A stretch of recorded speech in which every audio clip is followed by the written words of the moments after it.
Hey there, A-level psychology students, and welcome to The Explainer. Today, we're diving straight into the really fascinating evidence-based world of David Cantor's bottom-up approach to offender profiling. My goal for this session is to give you a complete, rock-solid essay blueprint so you can absolutely nail this topic when exam day rolls around. All right, let's get right to it. To kick things off, I want you to ask yourself, can a map and a spreadsheet actually catch a serial offender? I mean, historically, profiling was all about intuition, right? Detectives making educated guesses based on their gut feelings and past experience. But, as we're going to see today, making the leap from that gut feeling to hard empirical data completely revolutionized forensic investigations. So, here's your visual essay plan. We're structuring this explainer exactly how you need to retrieve it for the AQA exam. First, AO1, the bottom-up approach theory. Then, AO2, real-world applications. After that, we'll hit the key study and GRAV. And finally, AO3, evaluating the whole approach. All right, kicking off with Section 1, AO1, the bottom-up approach. Let's jump straight into getting you those AO1 knowledge marks. Now, unlike top-down typologies that kind of just force offenders into predefined little boxes, this is an inductive, intensely data-driven method. It literally builds a profile from the ground up using data pulled directly from the crime scene. The core concept here is investigative psychology, championed by David Cantor. It operates on this massive assumption. Criminal actions are never completely random.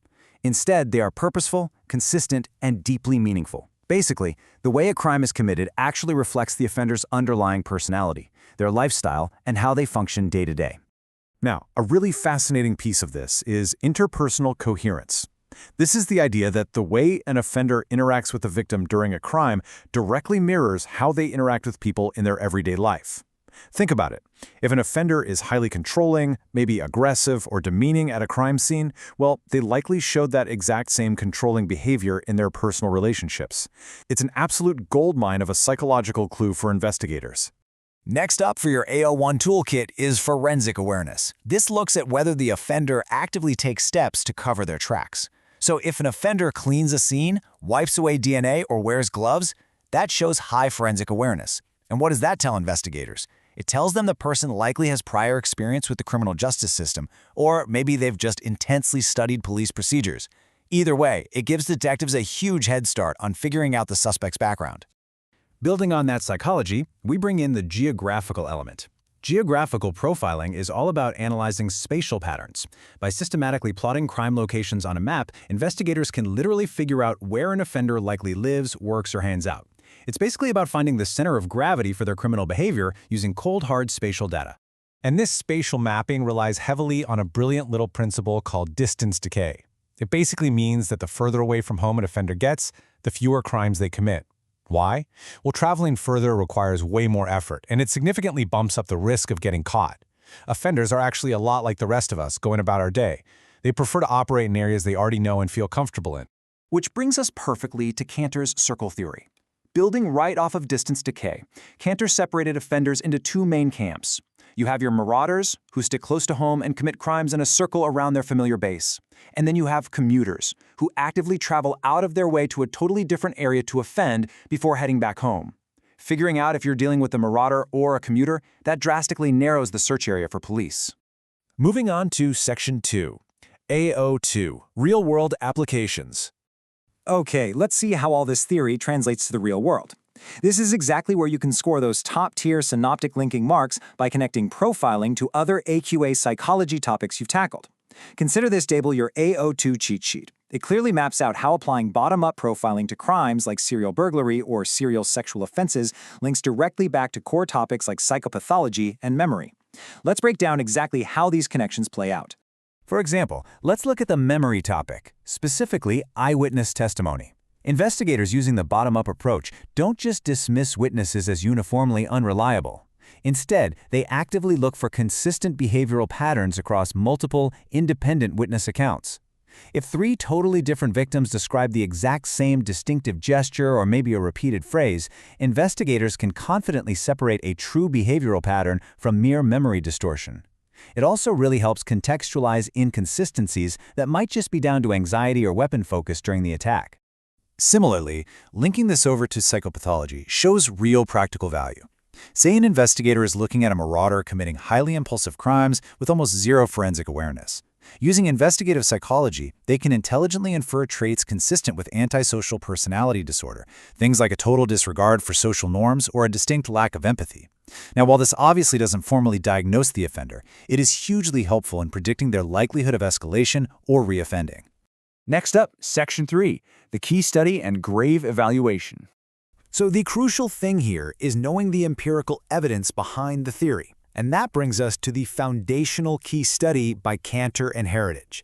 This is the study that famously shifted profiling away from pure intuition and firmly into the realm of hard science. 66. That is your magic number to remember. Back in 1990, Cantor and Heritage did a retroactive content analysis on exactly 66 solved sexual assault cases pulled straight from UK police records. They weren't guessing. They were systematically hunting for statistical correlations between specific behaviors at the crime scene and the actual characteristics of the convicted offenders.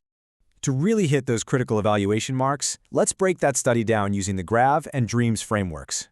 The reliability here? Super high, because they used objective statistical content analysis.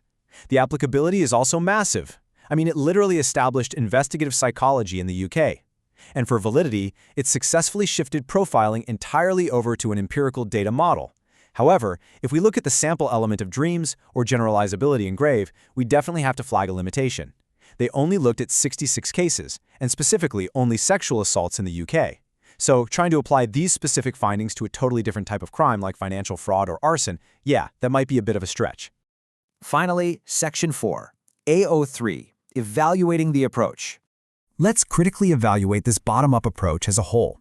For a top-end essay, you've got to balance its scientific evolution against its real-world shortcomings. On the plus side, let's look at the strengths. This approach is highly objective and data-driven, which gives it a much stronger scientific foundation than the older top-down method. It's also incredibly flexible. Because it's inductive and doesn't force offenders into rigid typologies, it can easily adapt to really unusual cases. Plus, geographical profiling makes a massive practical contribution by efficiently allocating police resources and narrowing down search areas. It literally saves time and money.